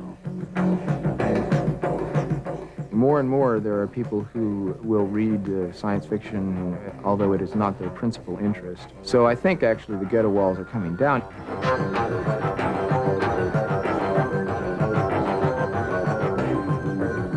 Science fiction embraces the whole of human activity and human knowledge, and it will always do so. And perhaps I should know, not only human, one day, hopefully, non-human. I think it's possible that science fiction has now come to the end of the road. And there are people who think it's dead. It's won its victory. I think this is the reason why, if it's over, it's over because it's won and decided to leave the battlefield.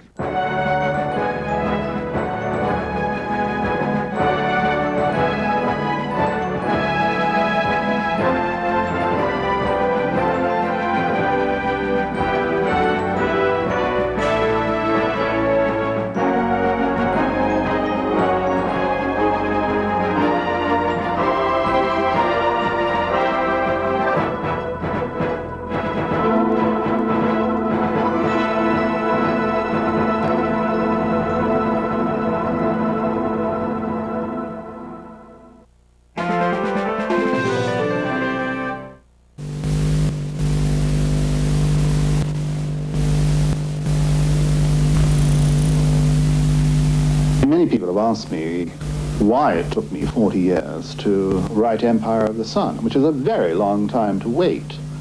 And I think part of the reason is that those experiences took a long time to forget and a long time to remember. They took 20 years to forget and then another 20 years to remember.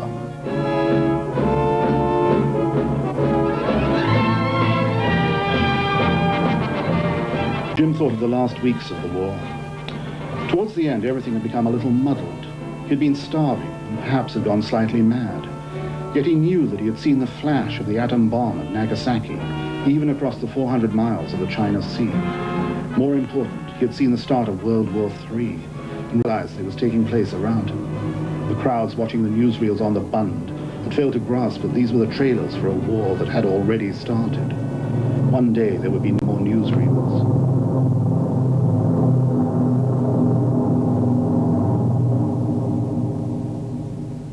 I'd like to think, because of course I'm very closely identified with this young hero, who in many respects is myself, I think he perceives, he recognizes some kind of truth about the nature of war. I mean, he firmly believes, for example, that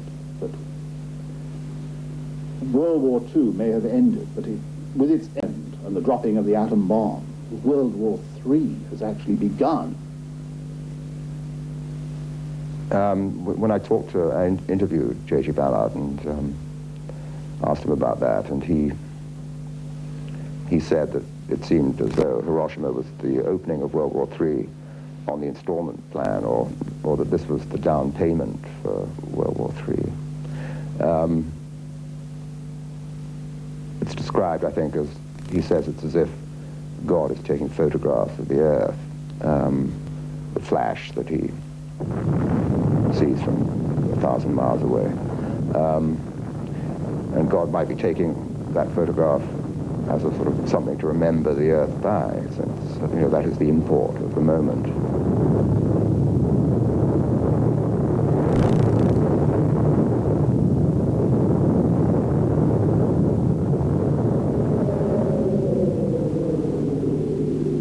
Kid, they dropped atomic bombs. Uncle Sam threw a piece of the sun at Nagasaki and Hiroshima, killed 1 million people.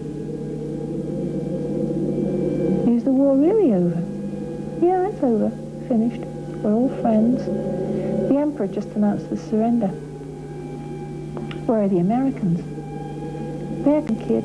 They have to get here with their atom bombs. A white light. That's correct, kid.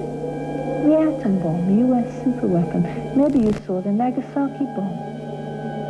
Yes, I saw the atom bomb.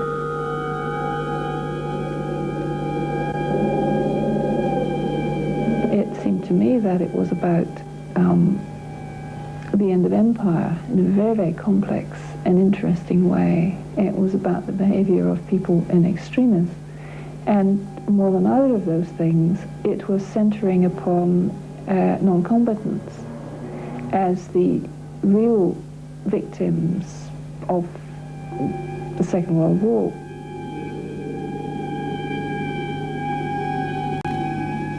What makes it such an unusual war, I mean, what makes it such a violent, terrifying and difficult war for us to deal with was that it was in fact, you know, the first of these truly modern wars, which you won by killing more of the non-combatants of the other side. And it's quite a devastating novel to read. Because it never asks for pity or compassion or understanding at all. It just describes what's going on. His imagery, which is, you know, his imagery of abandonment, of ruin, of a kind of imperial museum, abandoned playthings of an imperial power, that this all comes from his childhood and his extraordinary experiences. It's less poetic than his earlier writing. It's not as fully dreamed as his earlier writing, because it's actually, well, to took place. In a lot of my fiction, a lot of my novels, right from my first novel, The Drowned World, I was really writing about the war experiences that I do, but in disguised form.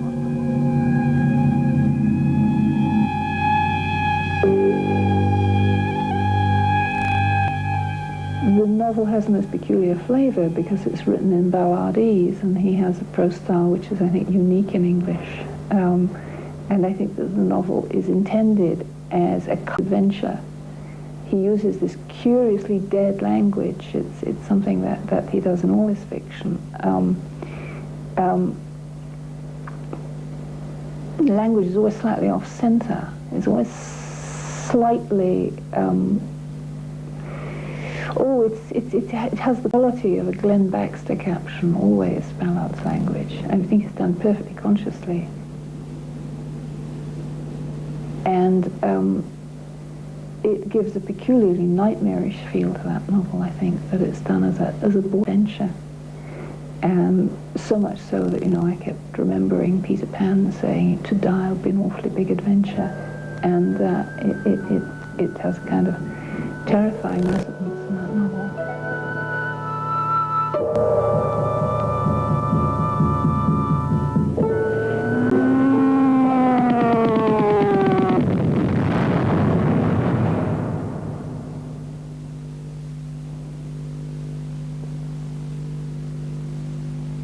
In many ways, I believe that science fiction is the authentic literature of the 20th century. When I came to England in 1946, the light here was different. It was much darker. It was much grayer. The novels that were being written were all about the English class structure. They were all about little nuances of social distinctions, which the English were obsessed with.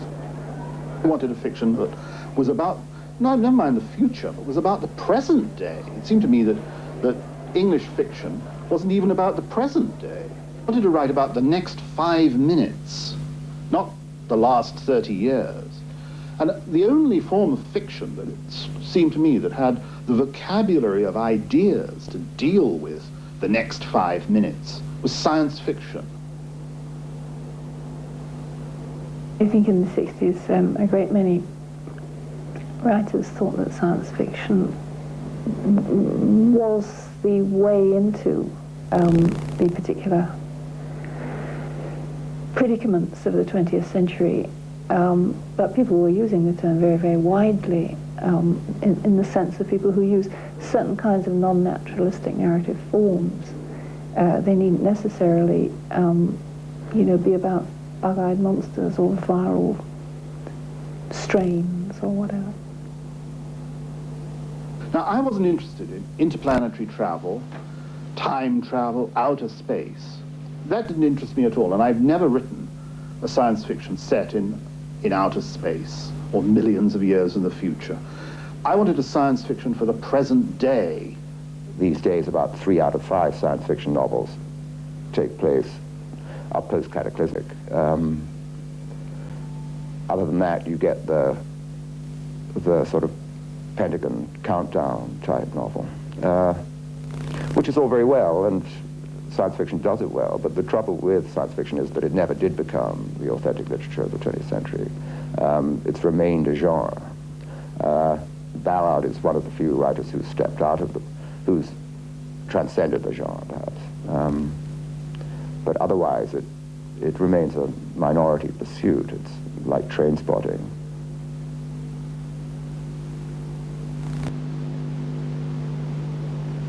What is so strange about the world we inhabit today is the way in which fiction and reality have become reversed. I mean, say 20, 30, 40 years ago, everybody had a clear idea of the world of reality was the external world around you, the world of work and industry, commerce, the world of fantasy, and the imagination was the world inside our heads, our private dreams and hopes for the future and so on. Now that's been reversed. Where there is no feeling tone to his world, often. And this is his response to technology and what technology has done to all our lives. We fly in airplanes and we have no idea what's keeping us up there. There's a large and increasing area of things we just don't know about but rely on. And ballads onto that. We know everything about the world as it happens because of all these light speed technologies that bring it to us the same day, same hour. But we're getting a kind of fictionalized version, a mediated version. It's not at our nerve ends. We can't verify it. Certainly, the landscape, the media landscape that we inhabit, this enormous novel we're living inside, thrives on sensation. It needs sensation to sustain itself. We're rather in the position of a sort of drowsing animal drugged by some powerful narcotic agent who needs electric shocks to keep it awake. And the electric shocks are provided by violence today. We all live soap operas of our own invention now. We wonder, am I a victim? Am I a predator?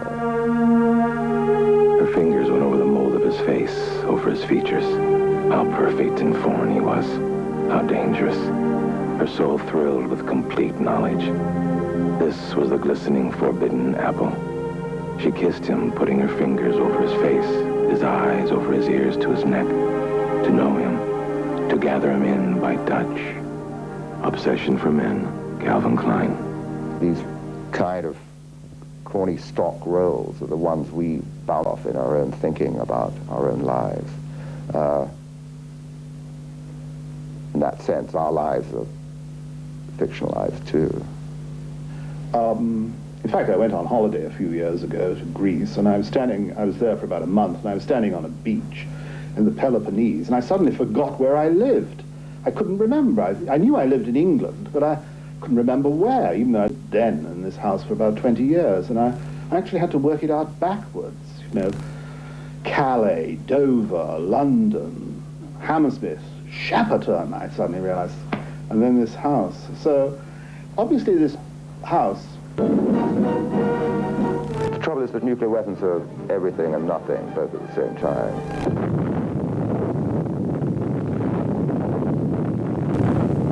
Oppenheimer expressed both these extremes when he said, after the first test, he said, I remembered the line from the Hindu scripture, the Bhagavad Gita. Now I am become death, destroyer of worlds. But he also said on another occasion... you then didn't write back to us. No, you weren't bad enough. You quoted from us and haven't... That's right. I wrote to you. You wrote to me 3 months after, or 4 months after I'd originally written to you. By then, as I explained to Seldy, the book was on the verge of going to press, and I used some elements from the letter. But I think that's nitpicking. The basic underlying things I don't know. If you're writing a book which purports to be the truth, yes, and it clearly isn't in places. I mean, you quoted, for example, 250,000 initiated witches in this country. Right. Well, I wish, Mr. Parker, that there were. You look stunning, all of you. On our latest issue of the Velvet Vampire magazine. This is the newsletter of the Vampire Society. Yes. How did it come about? Oh, we've got well over 300 members at the moment, constantly growing. We get about 10 letters a week that our membership secretary has to answer. It's very easy to sell a newspaper on the basis of the idea that people are going to rip their clothes off and stab a goat. Isn't it true that your initiation ceremony, you know, you like people to be naked and it's done in the woods? Get their kit off, as they say. Not in Britain, it's too cold in the woods. Far too cold, and it's also totally unnecessary. It can happen. Mind that Were either of you naked for your initiation? Yes. I was also naked when I was born, so, you know, it's not much of a problem there. Because I mean, any form of initiation is a rebirth. It doesn't necessarily matter whether you're robed or how you're clothed for that, because that actually is immaterial. The important thing is the ceremony that takes you from one state to another, in the same way as a wedding does. You describe yourself as sort of happy, good people. That's not the kind of people. That's not the kind of thing that the word witches conjures up. No, indeed it doesn't, and for various reasons. Again, we go back to the bad press idea. It's everybody wants a bogeyman. Everybody likes to have a bogeyman. It used to be all sorts of different things. It used to be Jack the Ripper. My name is John Morrison, and I consider myself to be the world's leading authority on the Whitechapel murders of 1888. In short, I know the true identity of the so-called Jack the Ripper. His name was James Kelly, who escaped from Broadmoor on the 23rd of January, 1888.